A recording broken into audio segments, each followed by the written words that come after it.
Welcome to the Celtic Myth Pod Show, bringing the tales and stories of the ancient Celts to your fireside.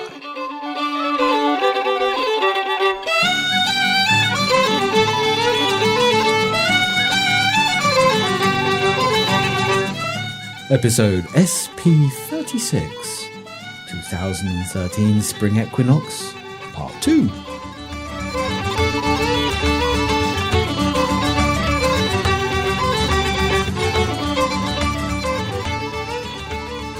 Hello, welcome to the Celtic Myth Pod Show. I'm Gary. And I'm Ruth. If you'd like to send us a message or some feedback, drop us a line at garyandruth@celticmythpodshow.com, or come along and have a look at the things we've got available for you on our website at celticmythpodshow.com. You can find us on Facebook and Twitter as well. And all of these details will be found in our show notes at, you've guessed it, shownotes.celticmythpodshow.com. So, welcome to the second part of our holiday special for the Spring Equinox, or Ostara, for 2013. So, what have we got in this show? Pin back your luggles as we bring you another four great... People do say that occasionally, not often, all right. Okay, I'll get on with it, all right. Pin them back as we bring you another four great pieces of music, some superb information about the fairies collected by W.B. Yeats, a fascinating story that's an introduction to the great novel by Kerry Norman called Celtic Maidens, and not only, but also, as they say, the results of our Celtic Twist competition. Okay, calm down. Goodness. Right, let's just get some control here and start with some music. Oh, all right. Let's have a listen to the great Celtic sound of James Olin Odin as he makes his first appearance on our show with the first shoots of spring.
Don't leave me, love, don't leave me, love, don't leave me all alone. I see now that you're already gone. The cold winter winds have come and taken you away, and left me here all alone in this land so grey.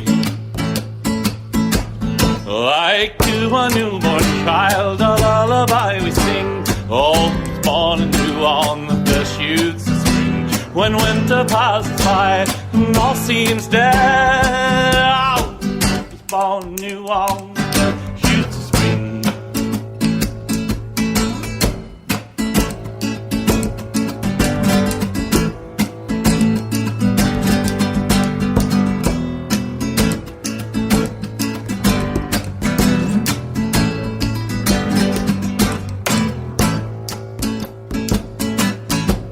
Well, a darkness, love has come over me. The latest in the night, so bleak I can hardly see. Now all alone I hope and pray for the dawn. All when first I see the gentle rays of the rising sun. Like to a newborn child, a lullaby we sing. Hope is born anew on the first shoots of spring. When winter passes by and all seems dead, oh, hope is born anew on the first shoots of spring.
Samhain's March I dared to cross unto Beltane. The dying time has left me all so bitter cold.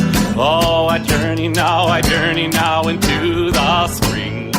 Like to a newborn child, a lullaby we sing. Hope's born anew on the first youths of spring. When winter passes by and all seems dead, hope's born anew on the first youths of spring. Like to a newborn child, a lullaby we sing. Hope's born anew on the first youths of spring. When winter passes by and all seems dead, hope's born anew on the first shoots of spring. That was The First Shoots of Spring by James Olin Odin from his album Samhain's March, A Winter Journey. You can find out more about his super music in our show notes. He was great, wasn't he? It was a really beautiful track and very reminiscent of the misty green fields of the Emerald Isle. Definitely put me in the mood for something about the fairies. Are we ready for our W.B. Yeats piece yet? Yes, I think we are. This is from a book that Yeats wrote called Fairy and the Folk Tales of the Irish Peasantry in 1888. Sounds brilliant. I love Yeats. Yes, but what he did in this book was to collect as many ancient tales and stories as he could and publish them all in one place, all in this book, essentially. So, what have we got today? Well, we start off with a look at the trooping fairies and how the Irish see the fae, and then move on to a lovely old story about an Irishman called Frank Martin who had the sight and could see the fairies. Fascinating. Sounds great. You ready? Yes, absolutely. Let's get on with it. The Trooping Fairies and the Tale of Frank Martin by W.B. Yeats.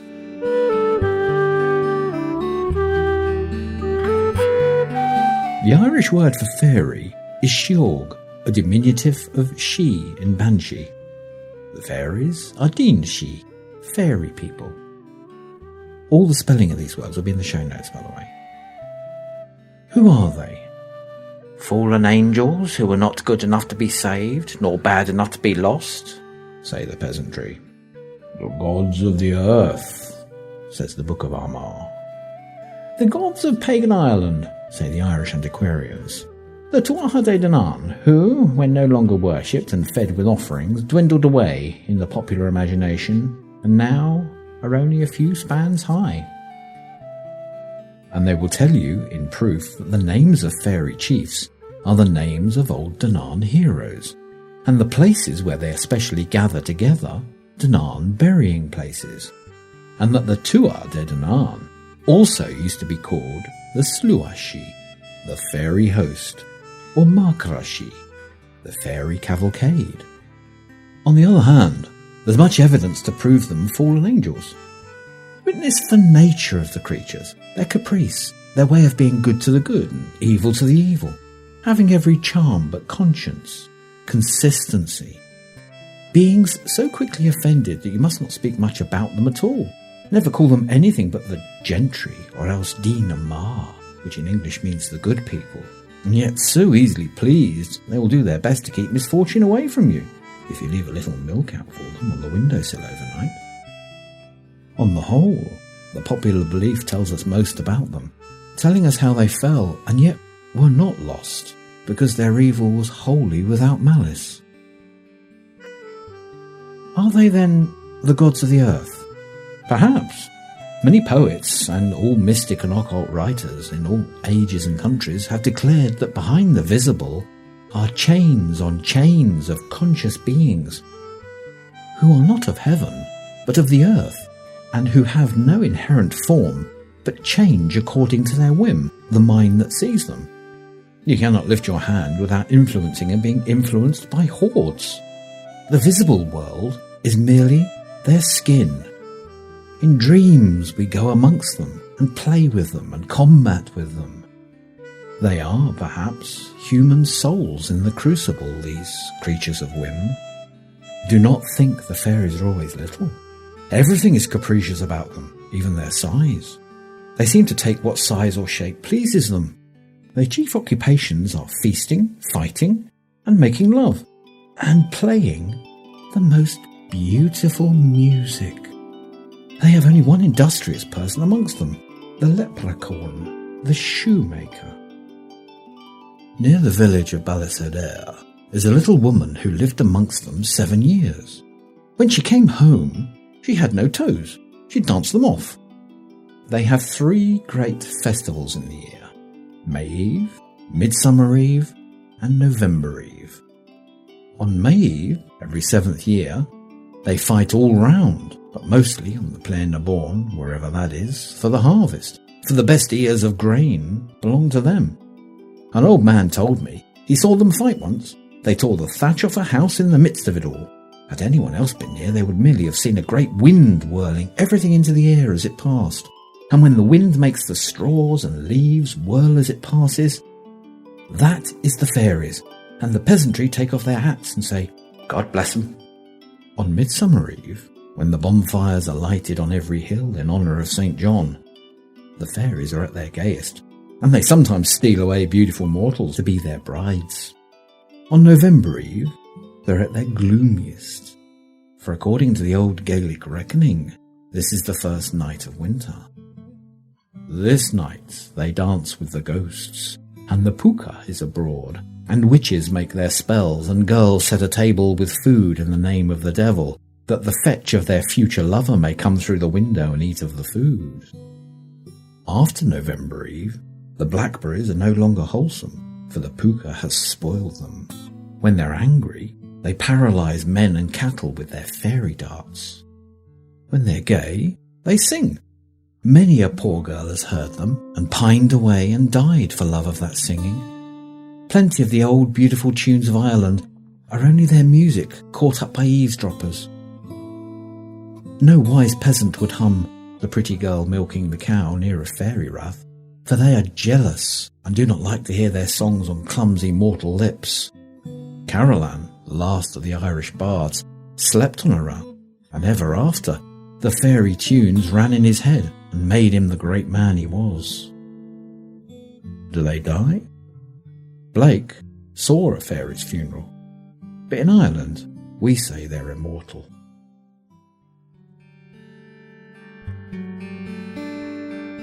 Frank Martin and the Fairies.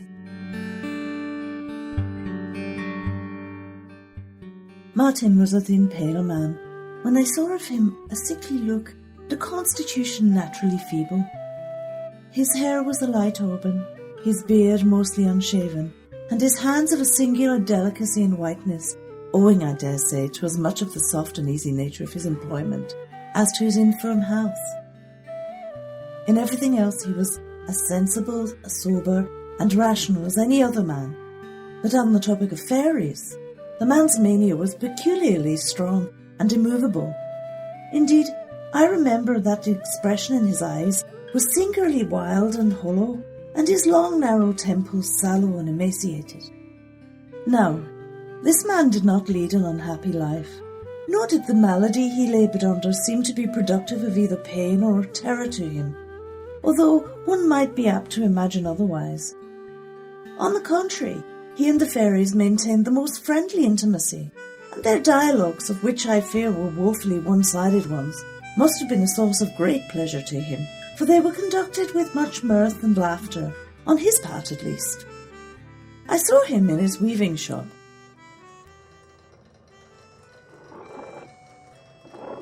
Well, Frank, when did you see the fairies? Oh, whist. There's 24 of them in the shop this minute.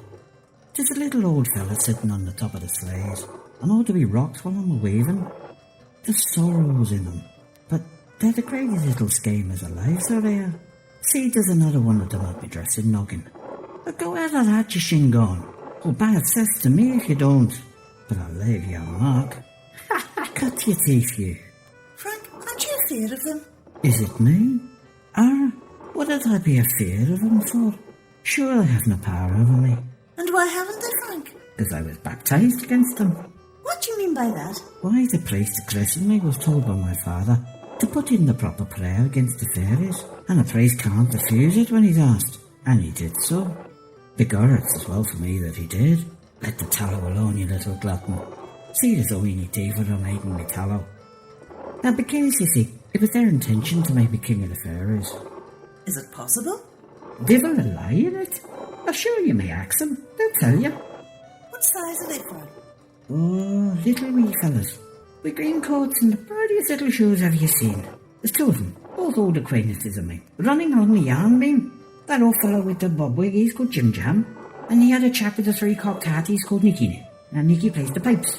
Nicky, give us a tune or I'll mallywog you. Come on now, loch it on shore. Now listen now. The poor fellow, though weaving as fast as he could all the time, yet bestowed every possible mark of attention to the music and seemed to enjoy it as much as if it had been real.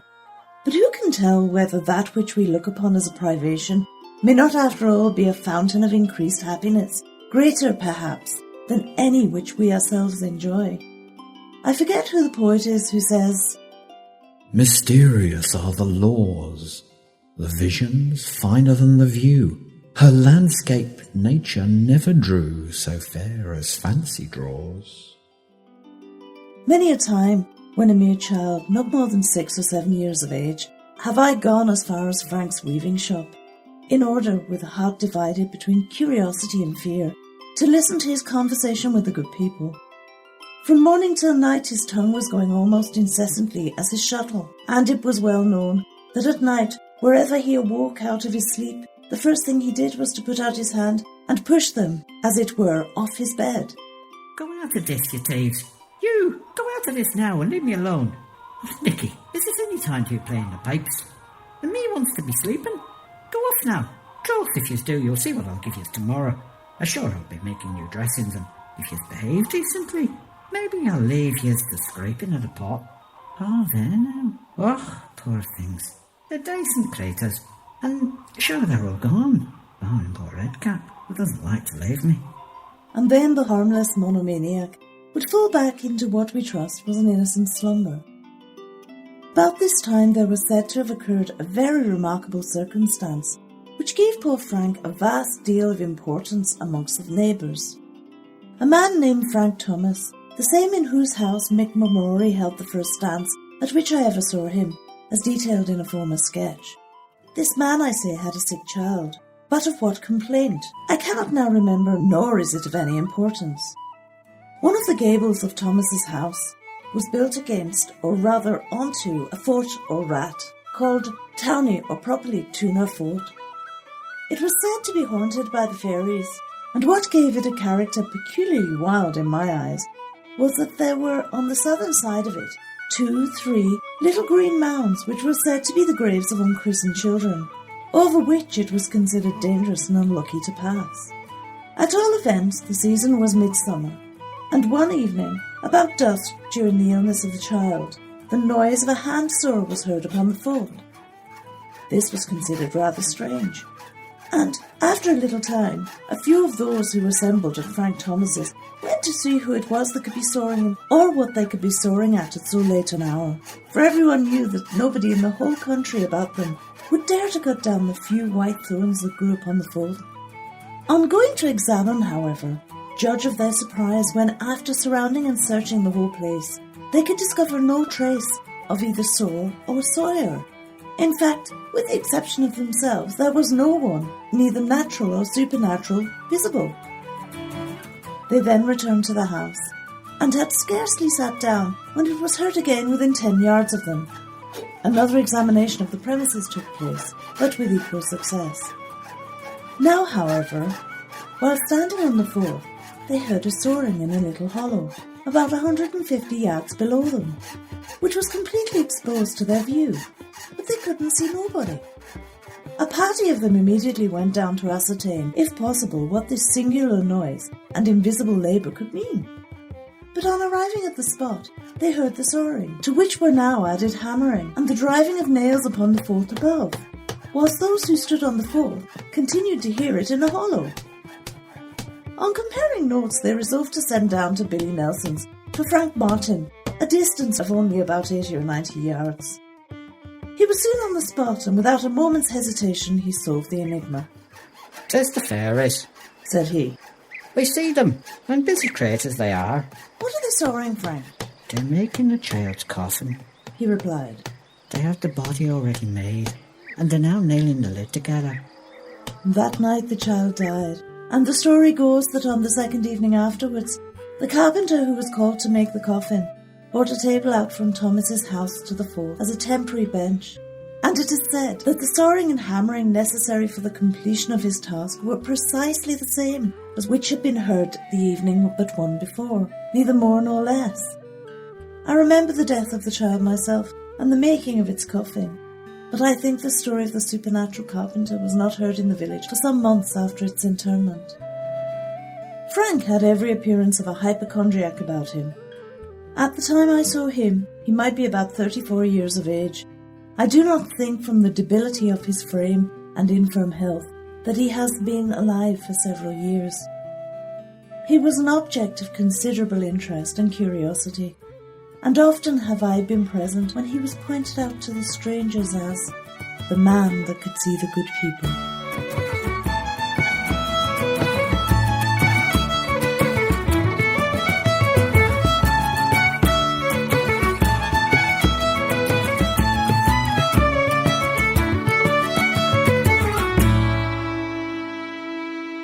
That was superb.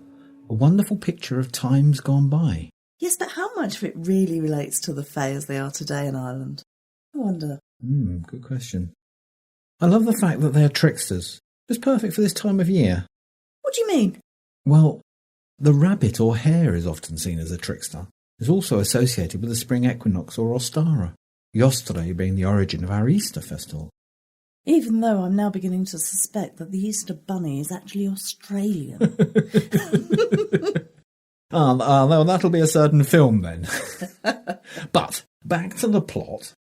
Let's listen to a song about the rabbit as a trickster by our dear friend Suge, S.J. Tucker, as she sings the Rabbit Song. Trickster came a-calling to find a totem here, to teach the foolish heart of man without installing fear. Many came and many went, but still the trickster paused. Bear and cat and tiger tried, but had too many claws. Dog and wolf, the wise indeed, had teeth 'twere quite a fright. And owl with his tawny eyes could only see at night. No, the trickster said at last, teachers I see many, but my way is full of laughter, and in you I see not any. But beneath the tree where eagle sat, Coyote told the tale of silly hares cavorting in the old country of Wales. Raven stared unto the sun, and crow sang awful songs, and a rabbit sat a-listening with ears so wondrous long. Aha, the trickster danced a dance of joy and victory sweet. He laughed a laugh and swooped a swoop and landed at their feet. Of all here now, the trickster said, you are the very beasts. But a rabbit said, I'm sorry, sir, but of all we are the least. The trickster smiled and raised a hand and spoke, I have a plan. The four of you shall help me to teach the heart of man. Raven, with your love of light, the sun you'll steal and soon. For the gift of warmth I give to man, to be the greatest boon. And crow, you silly creature, who sings without a voice, teach man of pride and helping, you really have no choice. Coyote, my friend, together we'll spin many a tale at night, and teach man by our naughtiness what really should be right.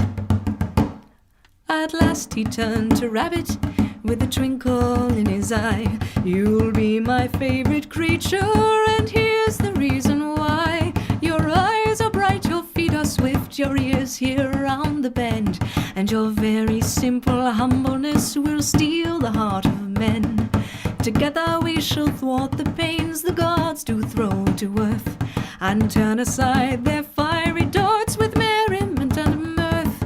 And when time comes that men forget the lessons animals render, 'twill be the humble rabbit that mankind will remember. And around the trickster the animals throng, the birds and all the beasts. and humbly bowed to the king they found, who thought himself the least. And that was S.J. Tucker with the Rabbit Song from her excellent album Blessings, which if you don't have in your collection, you should, definitely. Absolutely. Check out the show notes for more details. What other springtime goodies have we got? Well, before we go for the main event, the incredible story by Kerry Norman called The Celtic Maidens, we have a wonderful poem by Rick Allen about Blodeuwedd, the Welsh maiden of flowers. Ah, Blodeuwedd. Flower Face. She was the magical woman made out of flowers to be the wife of Llwy Llaw Gyffes in the Mabinogion, wasn't she? That's right, a beautiful and tragic tale, wasn't it? We haven't got to that story yet in our retelling of the Mabinogion, have we? No, and we haven't, and perhaps we should do a show dedicated to her in the future. But in the meantime, have a listen to the wonderful poet Rick Allen, who wrote and recorded this wonderful piece called Blodeuwedd before he passed from us. Blodeuwedd. You are the laughter of the wind that blows through the tree. You are the song of the wave on the shore by the sea. You are the dance of the flame that brings joy to the heart. You're the light-seeking bud in the dark of the earth.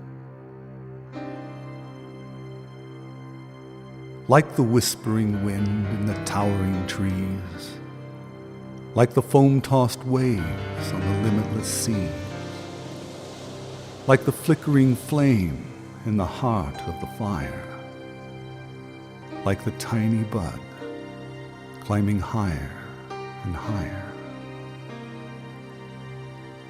So does the joy in my soul shine as bright when touched by the love of the Lady of Light.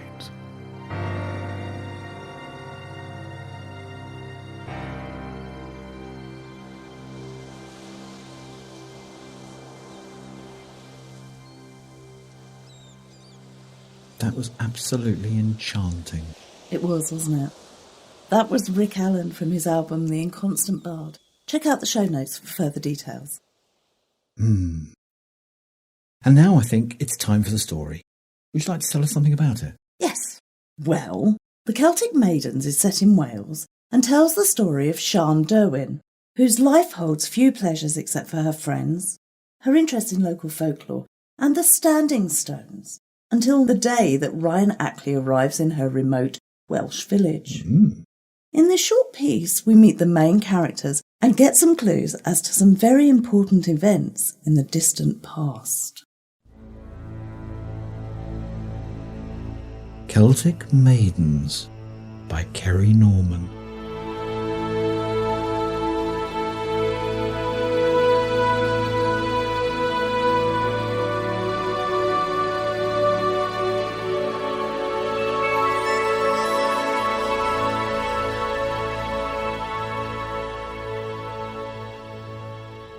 The figure huddled further back into the prickly leaves of the yew by the old chapel, not wanting to be seen. He calmly exhaled one long breath and tried to mould himself into the tree, physically and spiritually. The yew refused and attacked him more, pushing its prickles through his clothes and into his skin. He watched the newcomer with interest and curiosity. Who was he? And what was he doing here? More importantly, would he interfere? The figure observed how the young man walked with a bounce in his step, with a keenness and energy that smacked of city life. Or at least, life in the fast lane when it was still being enjoyed, before it gnawed away at the soul. He was dressed for the outdoors in the way that city folk do. Huge cagoule over fleece and expensive walking boots. He climbed into a shabby old 4x4 and drove off out of the village. Something did not quite fit in the eyes of the watcher. It felt wrong that he had turned up now, out of tourist season, and when he had set his plan in motion. He had much to his own horror, already got rid of one obstacle, and he knew that if he had to, he would do so again. Ryan pulled into the lay-by and studied the map. It only seemed about a mile or so to the circle, maybe less. After working out which direction to head in, he pulled out his camera and tripod from behind the passenger seat. Slinging the camera around his neck, he opened the door and headed off into the unknown. The warm sun was a blessing. It would make for a great shot. The grey of the megaliths matched with the green of the land, and the blue of a bright day would be perfect. Just the kind of shot he'd been asked to get.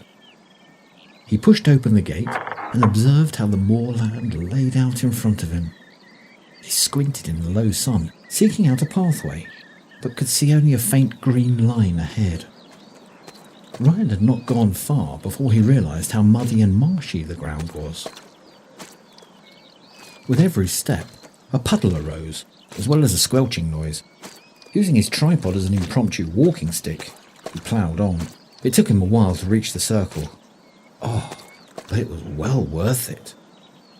As he approached, Ryan was struck by the wild beauty of the place. He had on his travels seen many such monuments, each with its own story to tell, its own unique presence. But this one, this place, blew him away. The circle was set in a cauldron of hills, almost in the lowest point of the valley. The stones were low, much smaller than he'd expected. The tallest was only a couple of feet high. There was no uniformity of shape or size. Each one was totally unique. Ryan wondered if each of these stones represented a maiden in some way, each as individual as they were. As he studied the arrangement of the stones, something slowly dawned on him. This was neither a stone circle, nor an oval or egg as he had seen in Devon and Cornwall. It was not quite one, nor quite the other. The ring seemed unable to quite make up its mind what it wanted to be. How intriguing. It had been clearly laid out in this way. He smiled to himself. Perhaps this had been what the professor meant when he said many of the megalithic structures of the Preseli Mountains were not going to be quite what Ryan expected. 5 larger stones, as tall as Ryan, stood outside of the circle, like sentinels, guarding, watching through eternity. They dwarfed the small stones of the oval itself, yet leant slightly in towards them, as though supportive. Peering out further to the horizon, he noticed more and more small stones just lying about, many with tufts of gorse or scrub, almost but not quite concealing them. They didn't look like a part of the main circle, more like someone had dropped them haphazardly. An old tale told by his Scottish great-grandfather sprang to his mind, that the mountains had once been rocks, and the monoliths had been pebbles dropped from the apron of the Cailleach Ver, the hag of winter. The atmosphere was phenomenal. Ryan felt strangely invigorated and energised. The hairs rose on the back of his neck. His hands began to prickle with energy. The scene seemed clear, as though his eyes had focused beyond their usual capabilities. From here, no houses, no road, no sign of the 21st century was visible. Here, it was just Ryan, the stones, the gorse, and perhaps the echoes of times past. Forcing himself to remember to breathe, he felt weighed down by his awe, by the timelessness of the place. Would it have looked like this when the circle was erected thousands of years ago? How many people since then had come here and stood where he now stood, surveying the wild beauty of this valley and this ring of maidens? Why had they come here? What had their purposes been? And why was this place called the Maidens? Who had those maidens once been, before they had become immortalised in stone? Happy that he had got some sense of the ring of maidens, Ryan turned on his digital camera. He took shot after shot, Wide-angle shots, trying to show the maidens against the mountains, shots of the circle from all around, close-up shots of the intricate markings on the lichen of the stones, even some pictures of the gorse flowering fiercely. The sun moved across the sky as he worked, changing the shadows and the light subtly. He tried to capture the scene as best as he could, for the old professor was no longer as able as he had once been to visit these sights in person. Finally, Ryan thought he had found his perfect shot.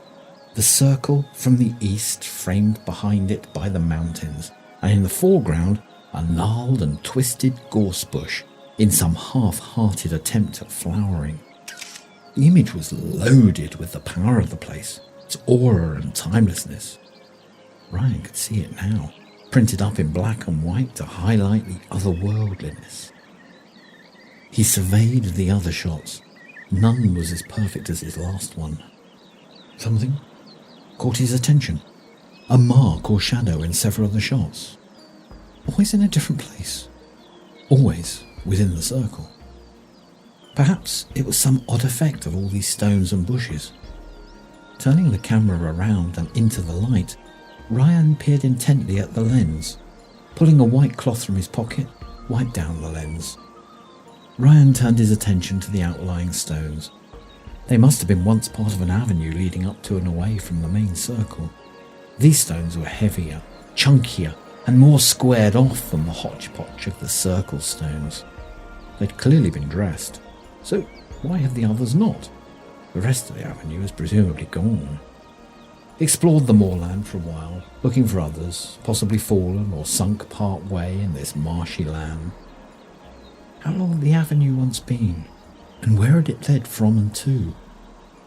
All these questions, but no answers. All he found were more of the smaller, stubbier stones. It appeared that the other larger avenue stones had been looted away, like so many others. Making his way back across the scrub, Ryan stopped to take some more pictures, trying to get him one or more of the outlying stones in the foreground, with others in the circle in the background. It showed the contrast in their style very effectively. With the image displayed on the back of the camera, Ryan thought he saw movement, a shadow of some kind within the circle ahead. A person moving, a jogger or a dog walker perhaps. That must have been what appeared in the other pictures. His brain kicked in. He'd not noticed anyone else here. Surely he would have seen another person approach. Man, this place was mysterious. He took a step forward to say hello. His foot slipped on the wet grass, and his legs went out from under him. He knocked the tripod over, and in leaning over to stop it, Ryan plunged head first into the stone before him and crumpled into a heap at its base. The camera bounced as it hit the ground, and a shadow moved across the lens. The old druid was sleeping by his fireside. He looked wan and pale, his skin and hair as white as bone. Despite this, his personal power was still there, still singing like the shriek of the hawk. The visitor did not bother to announce himself as he pushed open the wicker door, for he knew he didn't have to. Still with his eyes closed, the druid began to speak, with a warning in his tone. Baden, you're not welcome here. A shame, when I have come all this way to greet you, teacher. The last word was emphasized coldly. As I recall, it was you who severed that kinship when you decided you knew everything, precisely 2 years into the training. You never did have any patience. Oh, I have plenty when it matters, Gwalchwen. Gwalchwen was already bored with the conversation. He had little enough time left, and did not wish to spend it with the prideful, unpleasant Budden. And what are you doing here? Last I heard, you were in the tin trade in Kernow. Well, you had me sent, I might add. I've done well for myself, as you can see. Budden spread his arms wide, indicating his fine clothes, thick checked cloak, and a fine pin which held it around his shoulders, with 2 boar's heads moulded in bronze. I've come back from Morowina, as I told you I would. You will not have her. She's promised to another, willingly and wholeheartedly. They're a good match, and they care for each other deeply. We have completed the negotiations. The terms of the union have been arranged and witnessed. Unions can be broken with persuasion. Lee shone wildly in his eyes. No, the honourable do not break their oaths. You will do well to remember that. I will take her, by force if I must, and you cannot stop me. Gwalchwen smiled weakly. That is a union in its own right, not a wise one, and one that neither her family nor his would stand for. Still you have not learnt. You cannot control the heart of another. You mean you can't? You always were weak. You were weaker, Baden. The tone was matter of fact. Then I will kill you for your insolence, old man. Baden spat with fury. Gwalchwen laughed. No, you cannot kill me. Only the husk that is my old body, and I will be rid of it now. Life goes on, as the seasons do. Prananda, ladies. Prananda? Shan and Mandy echoed in unison, almost sarcastically. The burly bloke pushed past them into the stockroom. Tea now. Shan was not impressed. Bloody typical. What time does he call this? He's over an hour late. Oh, an hour late to sit on his backside. Like we'd notice if he didn't come in. Sometimes I wish he didn't bother. Amen to that. I'll make him his blasted cuppa, then I'd better be off to pick up Alice. We've got to go hunting for a birthday present. Ah, the sleepover. Yep, she's so excited. It'll be her first night away from home. The man appeared at the doorway, brandishing the box of Easter eggs like a weapon. His face was like thunder, his voice laced with irritation. Mandy, what the hell happened here? They've fallen down the back of the shelves. Mandy defiantly held his cold, grey-eyed gaze. She had nothing to hide. They're broken. We can't sell them like that. Yes, we can. They ain't broken, they're fine. Put them out before you go home. He pushed them out at Mandy, who took them obediently. Yes, Lloyd, I'll do it now. Pleased with himself, Lloyd Cullen disappeared again, probably until closing time. Shan found herself wishing he would disappear for good. Oh, he was a useless boss, never there, and if he did bother to come to work, it was to play games out at the back. It allowed her a degree of freedom, which she liked, but it did mean that Mandy and Shan each dreaded when the other was not there. As for holidays, she shuddered. They were a nightmare. She reached for the box. I'll do it. You need to go. Oh my God, something's bitten him on the backside. Cheers, my dear. Mandy grabbed her coat and scarf in a flurry of red wool and was out of the door before she could say, "Well." Her attention shifted back to the box of Easter eggs. The rhythmic action of putting them out lulled her into a daydream. She was running fast, gasping for breath, her long hair streaming out behind her. Her hands were fists at her side, grabbing onto the material of her soaked and muddy dress, holding it away from her feet so she didn't trip up. The horse was getting closer, its hooves thundering, echoing her racing heart. Soon she would feel its hot breath on her back, and she would have lost. Ahead of her lay the maidens. She had to reach them before the horse caught her. Within them she'd be safe, protected. She pushed harder, through the pain, her heart and lungs aching, wanting to give up. Owen! She screamed. Shan shook herself from the daydream. It was not her. When did she ever wear a dress except for weddings and funerals? Who was Owen anyway? Was he some character from the latest romance novel that Mandy had been going on about? Probably. It was all so fanciful. The dream had been so vivid, so bright and clear. Not like the usual blurry, half-remembered dreams that were the norm. She pinched the bridge of her nose. It was turning out to be a long day, and a sharp headache was brewing behind her eyes. Aware that someone was watching her, Shan shifted around. Yes? Lloyd crept closer. Tomorrow, I'd like you two to have a move around. I think the card display needs to be nearer the door. And move those tins and things nearer the back of the shop. Cards need repricing, at 20 pence to each. Tell Mandy she's staying as long as it takes to help you. Okay, but you better ask Mandy if she can... The stockroom also needs a damn good clean. When did you last clean it? Lloyd interrupted. I don't pay you two to sit around gossiping like a peppermill all day. Shan frowned. They cleaned the stockroom every week, every Tuesday, regularly. Yet it always looked horrid. They'd come to the conclusion it was like a storehouse for dust and darkness, some hole of doom and the damned. Breaking up the Easter egg box and stuffing it into the recycling, Sian watched Lloyd retreat, off for an afternoon nap, no doubt. What had put him in such a foul mood today? Digging into her coat pocket, she found her clunky mobile and slowly but surely texted Mandy. An hour later, the phone vibrated with Mandy's response.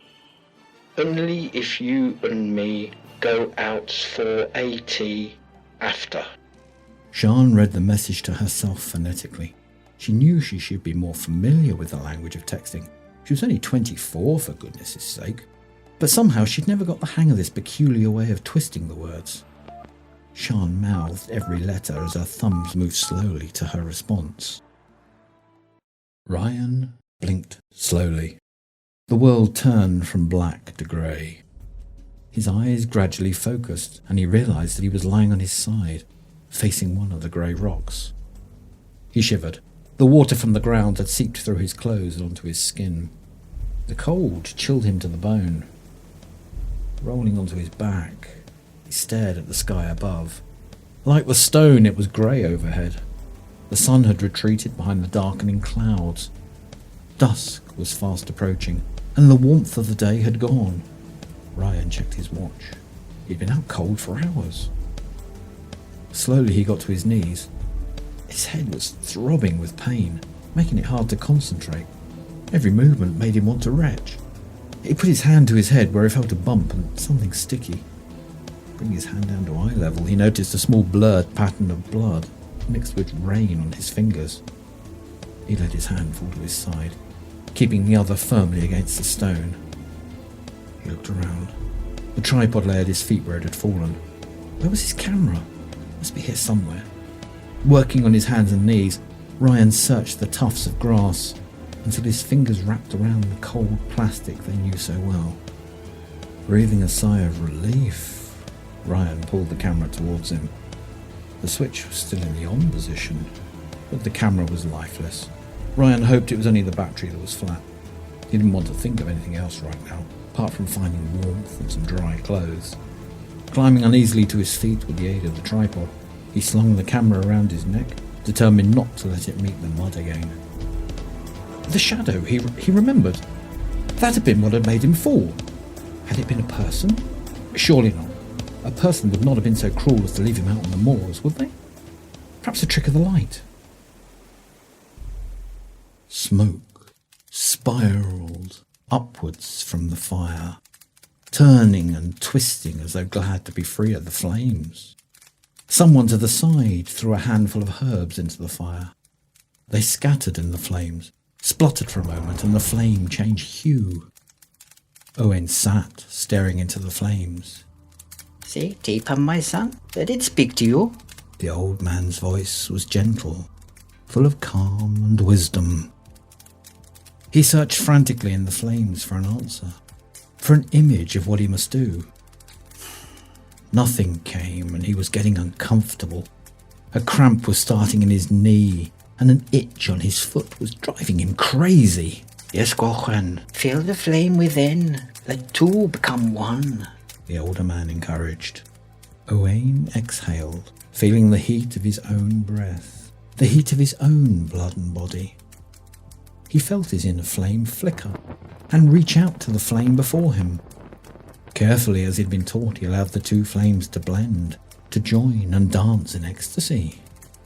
The trance was upon him now. The old man tried not to cough in the thickening smoke. The tickle in his throat became too much, and he coughed uncontrollably, the action and the pain racking his frail body. He spluttered. "Oh, tell me what you see." I see a radiant gorse bush, also a yew tree. The Holly King is trying to cut down the yew with an axe blade set in his club. His crown falls from his head to the ground. He does not stop, but redoubles his efforts, hacking away at the yew, which falls into an open grave. The Oak King has come. He's angry with his rival, the Holly King. The Oak draws his magical lightning sword and attacks. The Holly turns to face the Oak, raising high his Holly club, and they fight and the year turns. In the winter months, when snow falls around them, Holly is winning. In the summer months, when the sun shines bright, The old king is winning. His voice faltered into silence. Keep going. What else do you see? The wild hunt, emerging from the cairn, coming to take souls. They ride on white horses with red ears, and their hounds, the coon unknown. They ride out across the skies, bringing the storms. I see around. He beckons to me. No, not to me. To you, father. Owen shook himself out of the trance. Do not look so worried, Owen. I'm ready. The rest of the sentence was lost in more coughing. Owen filled a goblet and passed it to his father, observing the face he knew so well, now lined with wrinkles, the sharp eyes like the waters of the pool. Owen nodded sadly.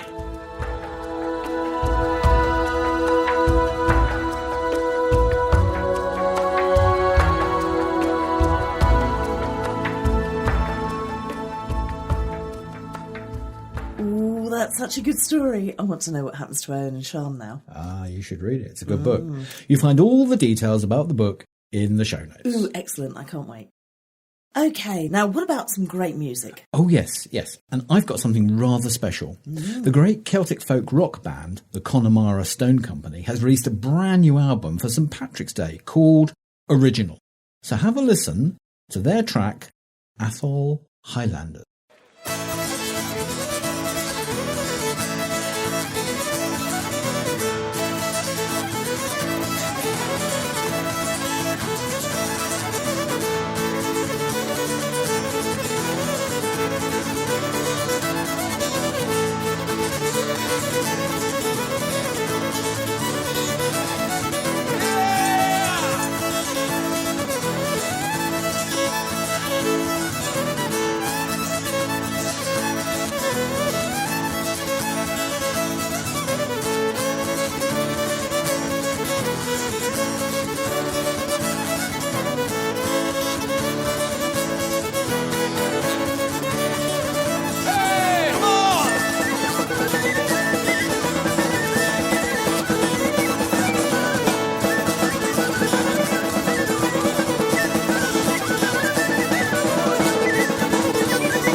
My goodness, that was an amazing high-energy track, wasn't it? Goodness. They're great, aren't they? They're brilliant, aren't they?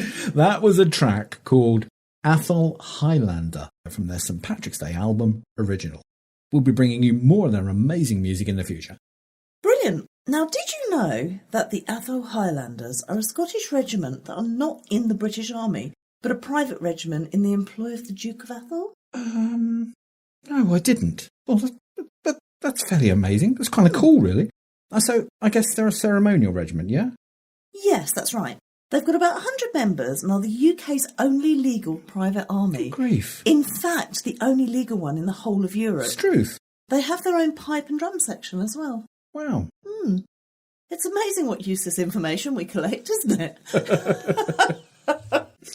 It certainly is amazing. That's great. Now, I think before we hear our last song, you should tell us who won the competition we ran in our Imbolc Holiday Special. That was SP34, I think. Remind us what the question was again. Okay. On the Celtic Twist album, The Visit, how many tracks are original Holland and Palmley compositions? Well, the correct answer is either 5 or 6, depending on which page of their website you go to. We accepted either as a correct answer. Unbelievably, no one got the answer correct. Really? Yes. So we'll put all the names in a hat, and yes, you can do your special effects. Cool. Cue drum roll. Cool. And the winner is Gary from Maryland. Well done, Gary. That CD will be winging its way to you fairly shortly. Yes, well done, Gary, and commiserations to all those who didn't win the CD. It's worth getting hold of if you can. And check out their website, because they've actually done some redesign, and it's really a lot easier and it's a lot prettier, and you'll like it. Go and have a look. All the details, of course, are in the show notes. Yeah. And before we go, shall we have some more music about our flower maiden, Blodeuwedd? Yes. What have you got? Well, I was thinking about the amazing Dave the Bard, like you do. Oh, and his track, Oberon. The music, if you please. And his track, Oak, Broom and Meadow Sweet. So let's have a listen. Cool.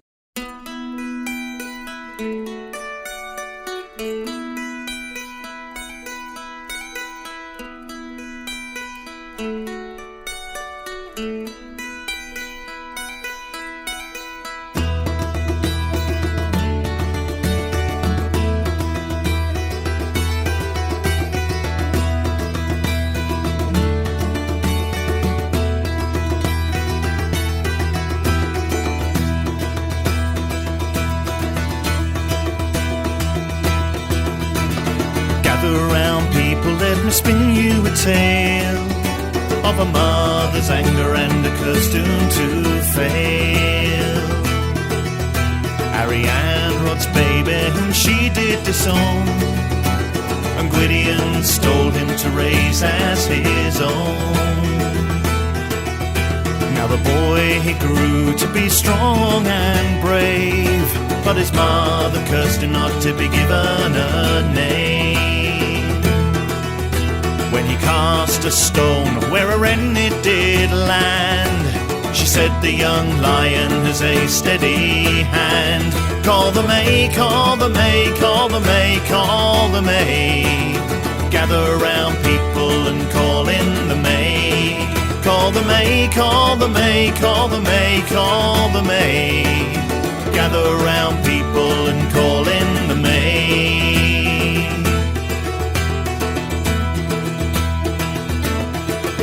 So she laid upon him a new destiny. You shall never have any weapons unless given by me. Then a phantom army by Gwydion's charms forced Arianrod to give Hly his arms. Then in rage and torment she laid down this curse: you shall never marry a woman of the race of the earth. But Gwydion and Math planned to foil her hate, and with the herbs of the forest they twisted his fate. Call the May, call the May, call the May, call the May. Gather round people and call in the May. Call the May, call the May, call the May, call the May. Gather round people and call in the May.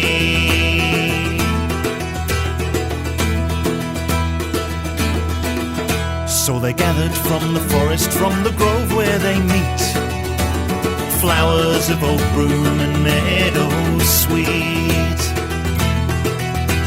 and uttering upon them a verse of power, a figure began to form from the flowers.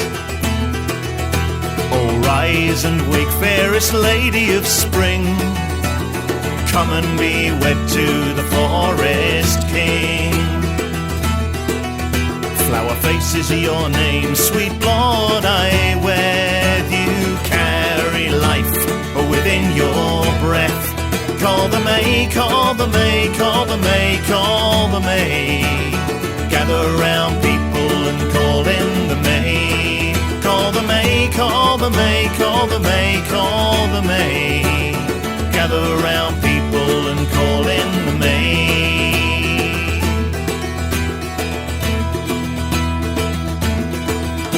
Come on, broom and meadowsweet, come on, broom and meadowsweet, come on, broom and meadowsweet, come hawthorn, come May. Come on, broom and meadowsweet, come on, broom and meadowsweet, come on, broom and meadowsweet, come bloodoweth, come wait.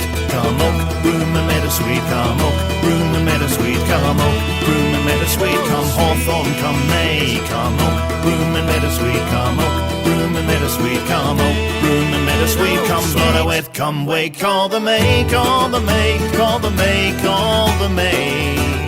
Gather round people and call in the May. Call the May, call the May, call the May, call the May. Gather round people and call in the May.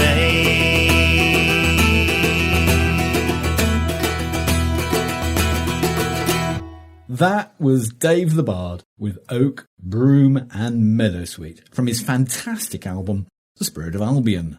And don't forget to find out all about Dave in the show notes. And before we go, we'd like to say amazing thank you to Nick from Hove, who made a donation. Yep, thank you so much, Nick. That was really kind of you. And every penny helps. It really does. Mm-hmm. And I think with that, we must draw our Spring Equinox show to a close. Really? That went really fast, didn't it? It did. So let's wish you all many blessings and say, Hurvaur.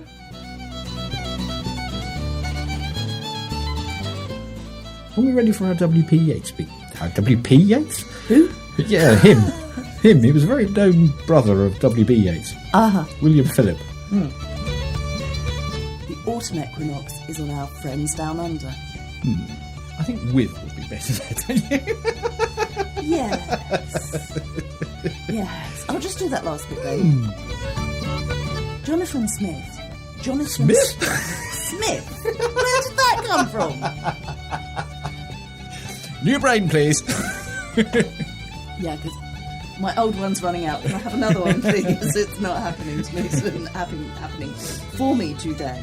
Instead of ball boys at Wimbledon, we need brain boy. Actually, I'm getting myself into trouble here. I'm going to stop right now. Absolutely. Otherwise, I might come over there and slap you. Yes. Right.